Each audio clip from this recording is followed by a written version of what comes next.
अब हम चलते हैं अपने नेक्स्ट क्रेडिबल रिपोर्ट के ऊपर, जो कि होने वाली है रविचंद्रन अश्विन की, क्योंकि अभी हमने थोड़ी सी इनकी बात करी थी।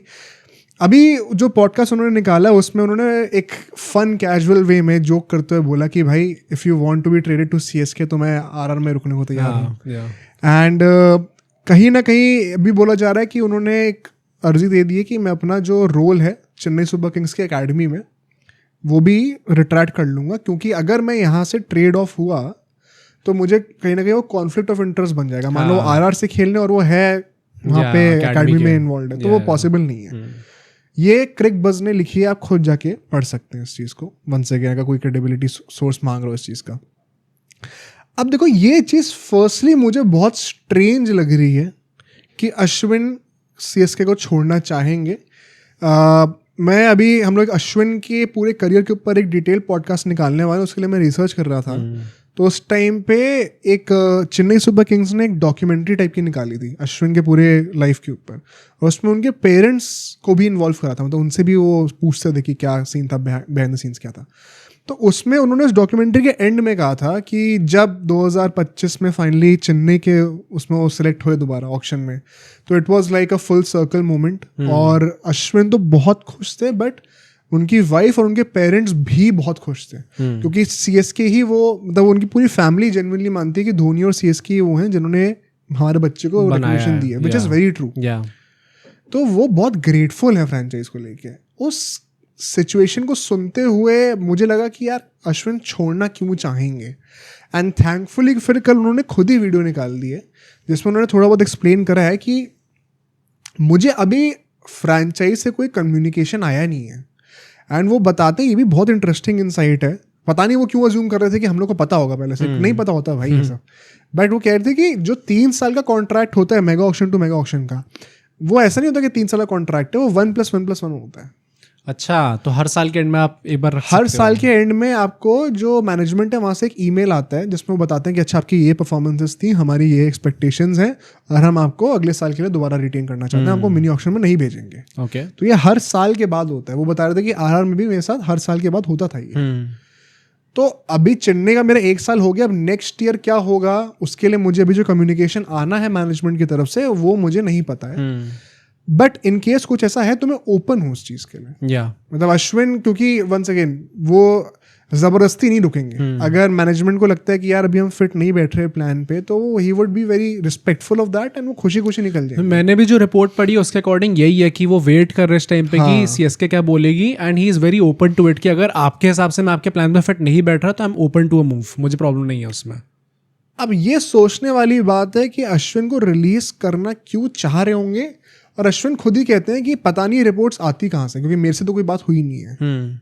एंड आई थिंक यहाँ पे it is the darker truth कि एक्चुअली में फ्रेंचाइजी ही रिलीज करती है। फ्रेंचाइज रिलीज कर सकती है, प्लस आई थिंक वो भी हो सकता है कि अश्विन से बात नहीं हुई, पर अश्विन के ऑन्ट्राज में बहुत लोग होते हैं, एंड ऑन्ट्राज के लोग कई बार ऐसा करते हैं कि वो लीक कर दें उस चीज़ को। नहीं, अंदर की बात जो अगर उनके ऑन्ट्राज से बात हो रही है तो अश्विन तक बात तो पहुंच ही जाएगी ना। नहीं, वैसा मतलब इन अ डिस्क्रीट मैनर वो लोग इस चीज़ को रिलीज करते हैं। जैसे फॉर एग्जाम्पल जैसे BCA और रोहित शर्मा के बीच में कुछ बात चल रही है, तो हो सकता है कि उनके ऑन्ट्राज में कोई एक ऐसा आदमी हो जो कि बड़े आराम से लीक कर दे किसी जर्नलिस्ट को ये बात। अभी तो अश्विन ने ऑन रिकॉर्ड आके खुद ही बोल दिया ना कि मेरी तो कोई बात ही नहीं हुई है फ्रेंचाइजी से। हाँ, फ्रेंचाइजी से बात कोई बात ही नहीं हुई है। ओके। तो मुझे तो ये लगता है कि ऑन द डार्कर साइड वही जो अश्विन कहते हैं कि पता नहीं कहाँ से लीक होता है सैमसंग का या मेरा, क्योंकि हमारी तो कोई बात ही नहीं हुई है फ्रेंचाइजी से।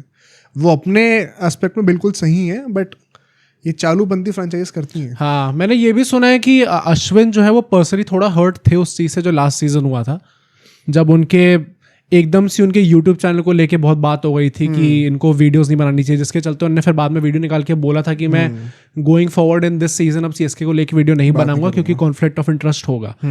तो मैंने ये सुना है, बस आई डोंट नो कि ये सच है या नहीं है, कि he was hurt by this, क्योंकि एकदम से पूरा स्केपगोट जो था हर चीज़ का वो बोल दिया था कि अच्छा अश्विन देखो यहाँ पे वो वीडियो बना रहा है। उन्होंने अपनी वीडियो में भी जो कल निकले उसमें हंसते हुए बोला ये कि इस साल मैं 9-10 गेम ही खेला हूँ, जो कि पहली बार मेरे करियर में हुआ है। यूजुअली मैं जब भी किसी टीम से खेलता हूँ तो ऑलमोस्ट पूरे गेम खेलता हूँ। तो मैं भी थोड़ा क्लैरिटी सीख करना चाहता हूँ, बट मुझसे अभी तक कम्युनिकेशन हुआ नहीं है। And I am pretty damn sure कि ये चेन्नई के ही जो ऑफिशियल्स हैं, इनफैक्ट ये सिर्फ चेन्नई सुपर किंग्स की बात नहीं है, हर एक फ्रेंचाइज ये जानबूझ के ऐसे रूमर्स को लीक करते हैं हाँ ये तो है। ताकि जो है ना, जब क्योंकि पता है अगर ये रूमर लीक हुआ है और वही वन सेकंड क्रेडिबल वेबसाइट इसको रिपोर्ट कर रही है तो मतलब कि फ्रेंचाइजी का एक वो थॉट प्रोसेस तो बन गया है कि शायद हम इनको निकाल देंगे टीम से। अब ये कॉन्वर्जेशन अगर आउट ऑफ द ब्लू जाके डायरेक्टली प्लेयर से होगी ना तो वो बहुत हार्श होगा।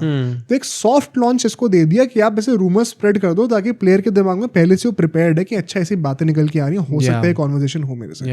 ये एक बहुत ही सॉफ्ट टैक्टिक है एक हार्ड कॉन्वर्जेशन करने ये प्लस मतलब ऐसा भी करते हैं, ये रीजन ये होता है ये सब करने का कि जब ये रूमर जो है बाकी फ्रेंचाइज तक पहुंचेंगे तो एकदम से उसकी वैल्यू भी शायद अब होने के ज्यादा चांसेस हैं। तो शायद और आपको थोड़ा सा ना एक स्मॉलर स्केल पे एक आइडिया निकल जाएगा कि एक तो फर्स्टली फैंस कैसे परसीव कर रहे हैं, सेकेंडली अगर मार्केट में जाएंगे तो उनके बदले में हम क्या वैल्यू निकाल सकते हैं। तो ये सब चालूपंथी बिजनेस की ये सब फ्रेंचाइजीज करती हैं। इसमें कई बार प्लेयर को भी नहीं पता होता अनफॉर्चुनेटली, जो कि अश्विन ने खुद ही बोला आकर। But where do you see him going, because Ashwin को रिलीज करने का मेजर रीजन क्या है?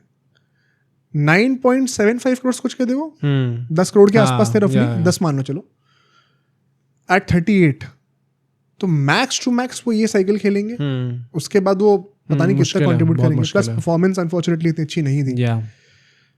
तो he becomes the first target जिसको आप रिलीज कर सकते हो to free up cash for a big trade in Sanju Samson या फिर any other big player in the auction. नहीं तो 10 करोड़ सीधा फ्री अप हो रहे हैं एक ऐसे प्लेयर के ऊपर जो कि वैसे भी 2 साल से ज्यादा नहीं खेलने वाले हैं। तो ये तो एब्सोल्यूट सेंस बनाता है करना। नहीं सीएसके के लिए आई थिंक मुझे ऐसा कुछ प्रॉब्लम नहीं है इस डील से। येस आई वुड वांट कि एक रिस्पेक्टफुल वे में चीज़ें एंड हो फॉर अश्विन, क्योंकि Ashwin I admire that guy. But उसके अलावा अगर आप देखो तो सीएसके अगर चाह रही हम कि अश्विन को हमें रिलीज करना है तो it does make sense for them. But हाँ बिल्कुल स्पोर्टिंगली तो बिल्कुल सेंस बनता है, बट फिर लिया ही क्यों था पिछले साल? हाँ वो बात है। मुझे अभी भी ये लगता है कि ये लोग उस हैंगओवर से अभी निकले नहीं थे कि हम लोग प्लेयर्स लेके आएंगे। नहीं नोस्टैल्जिया और प्लस मतलब हम लोग प्लेयर्स को हम लेके आएंगे और हम लोग बना देंगे उनको। एक टाइम था जब आप बना देते, पर ऐसा नहीं है कि कंटिन्यूअसली वो चीज होती रहेगी आगे जाके। That's a good point. मुझे लगता है पिछले साल इनको पहले बार चीजें रियलाइज और वो मिड सीजन ही रियलाइज हो गई। हाँ तब ये लोग एकदम से सारे यंग प्लेयर्स लेके आए थे टीम के अंदर। तो ये जो पूरा इनका टेम्पलेट था एक तरीके से जो सालों से चलता आ रहा था, मैं वही बोलूंगा कि भाई ये इसमें बहुत बड़ा हाथ कप्तान का भी होगा। एंड धोनी ने उस टाइम पे ये सब चीज़ें करके दिखाई थी कि हम लोग प्लेयर्स लेके आएंगे, ट्रस्ट के बेसिस पे लेके आएंगे और उनको बना देंगे खिलाड़ी तगड़ा। वो उनके अंडर चीज़ें हुई थी, बट क्या ये आगे चल के सीएसके कर पाएगी under the captaincy of Ruturaj Gaikwad या under this management without Dhoni? वो बहुत डिबेटेबल पॉइंट है। तो मे बी इट्स बेटर। और मतलब हमने लास्ट सीजन ये बात करी भी थी कि कैसे सबसे ज़्यादा आउटडेटेड टीम जो थी लास्ट सीजन वो सीएसके थी बाय फार। तो होपफुली उस चीज़ से सीख के अगर ये लोग सोच रहे हैं कि हमें यंगस्टर्स में इन्वेस्ट करना चाहिए, we have to free up, हमें ओल्डीज को थोड़ा जाने देना पड़ेगा, लेजेंड्स को जाने देना पड़ेगा, तो अच्छी बात है। क्या थाला धोनी क्या कर रहे हैं टीम में? थाला इज एन एक्सेप्शन भाई। थाला वो प्रॉपर बिजनेस प्लान है और कुछ है ही नहीं भाई। मुझे लगता है इस टाइम पे वो जेन्युइनली सिर्फ it is just about business. कितना पैसा लेके आ रहे हैं वो। इस साल तो खेल ही रहे हैं अब, मतलब ये 26 तो खेल ही रहे हैं आराम से। 27 फिर तो ये लगेगा ना कि लास्ट के सीजन में 27 भी खींच ही देते हैं। अब तो मतलब मुझे लगता है कि I don't even have a problem with it. मुझे तो मजा आ रहा है देखने में कि हाँ भाई आने दो साला को। हर बार टॉकिंग पॉइंट भी मिल जाता है भाई अच्छा खासा एक मैच में कि सीएसके की बात होनी है, मैच है तो ये तो बात होनी ही होनी है कि थाला की क्या परफॉर्मेंस थी, धोनी किस पोजीशन पे बैटिंग। हाँ तो मतलब मुझे वो प्रॉब्लम भी नहीं है कि उन्हें स्पोर्टिंगली अच्छा लग रहा है नहीं लग रहा। I am just having fun with it. But once again coming back to this and summing this up, इसमें और ज़्यादा कोई बहुत डिटेल में नहीं है रिपोर्ट।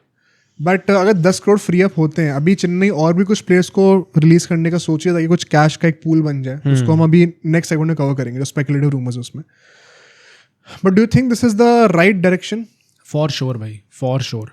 अगर इनको जाने देना पड़ेगा कुछ लेजेंड्स को, may be in the market it seems very harsh from a PR perspective also, क्योंकि अश्विन आपके लेजेंड थे, उनको आप लेके आए तो फिर आपको निकालना पड़ रहा है। मैं तुरंत जो बार बार रील्स देख रहा हूँ इंस्टाग्राम पे, दैट इज एक बहुत ही ज़्यादा तगड़ा कंपैरिजन ड्रॉ करा जा रहा है between how Manchester United treated Ronaldo जब वो आए थे कमबैक करने के लिए, and Ashwin how he got treated. दोनों बेंच हुए थे, दोनों को थोड़ा स्केपगोट बनाया गया था and it ended pretty badly दोनों के बीच में। तो अगर मे बी एक ये चीज़ है जिसके चलते हुए आपको थोड़ा बैकलैश झेलना पड़ेगा एज सीएसके फ्रेंचाइज, तो ठीक है भाई। और फॉर अश्विन वो कहाँ जाने चाहिए, which franchise would be a good suit for him? क्योंकि आरआर को मैं मान लूँ अगर चाहिए भी तो आरआर वंस अगेन ये बहुत ही एक इट्स अ डम डिसीजन ये। हाँ मतलब आपके पास आपने ये ऑक्शन में ही गुड़ गोबर करा था जिसको लोग ने बहुत बाद में रियलाइज करा। मुझे याद है हमने पहले ही पॉइंट आउट किया था कि आपके जो फिंगर स्पिनर्स कह रहा हूँ, स्पिनर जो है टीम के प्राइमरी वो सारे ओवरसीज ही हैं। इंडियन स्पिनर कोई है ही नहीं। तो अब अगर आप एक इंडियन स्पिनर लेके आ भी रहे हो तो वो बंदा जो कि वैसे भी 1-2 साल ही और खेलने वाला है। How does it make any sense? मतलब एक वो 3 साल की जो साइकिल होती है वो भी पूरी प्रोवाइड नहीं कर सकते क्योंकि अब 2 साल की बची है साइकिल। इसके बाद वैसे ही अश्विन को अपने करियर का देखना पड़ेगा कि आगे कैसे ले जाना है। और plus consistently his performances have been dropping season after season after season, क्योंकि आप वो इकोनॉमी रेट जो लोग कहते हैं पिछले 5-6 साल से लगातार वो दिख रहा है आपको राइज होता हुआ। तो आरआर अगर लेती भी है, although I would not be surprise अगर आरआर ले लेती है, पर अगर ले रही है तो इट इज अगेन अ डम डिसीजन। बहुत ही शॉर्ट साइड अप्रोच है। वही देखने वाली बात है क्योंकि केकेआर तो नहीं लेगी। आरआर के लिए सिंस मतलब सीएसके से तो वो जा ही रहे हैं। आरसीबी नहीं, आरसीबी को भी अब कृणाल पांड्या और सुयश ने जैसा परफॉर्म कर दिया, नो नीड। मुंबई को भी जरूरत नहीं है इस टाइम पे। मुंबई नहीं है भाई।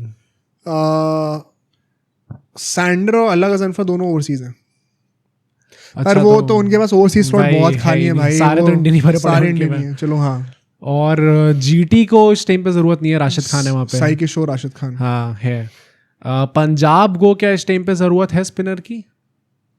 Punjab could be maybe a team Chahal के साथ हो सकते हैं। चहल पे भी एक रूमर अभी कवर करना है हमें।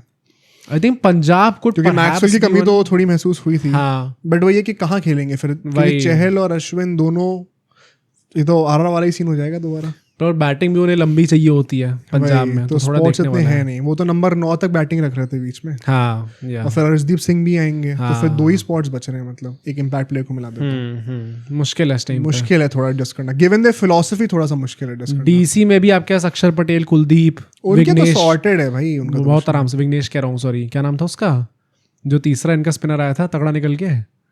विपराज निगम। और कौन सी बची और franchise? SRH could be one. Zeeshan आपने करा था ग्रूम थोड़ा उनको।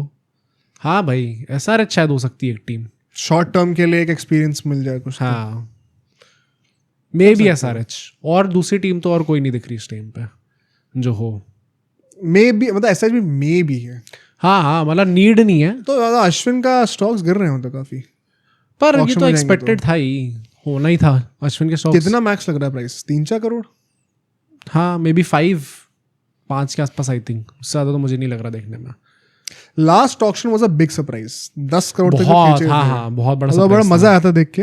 बट हाँ मतलब खैर लेट्स सी ये भी क्या होता है, बिकॉज वंस अगेन ये भी मुझे लगता है दिस इज अ डेवलपमेंट जो कि डेफिनेटली होने वाला है। दैट बी सरप्राइज अगर अश्विन रुकते हैं तो यहाँ पर।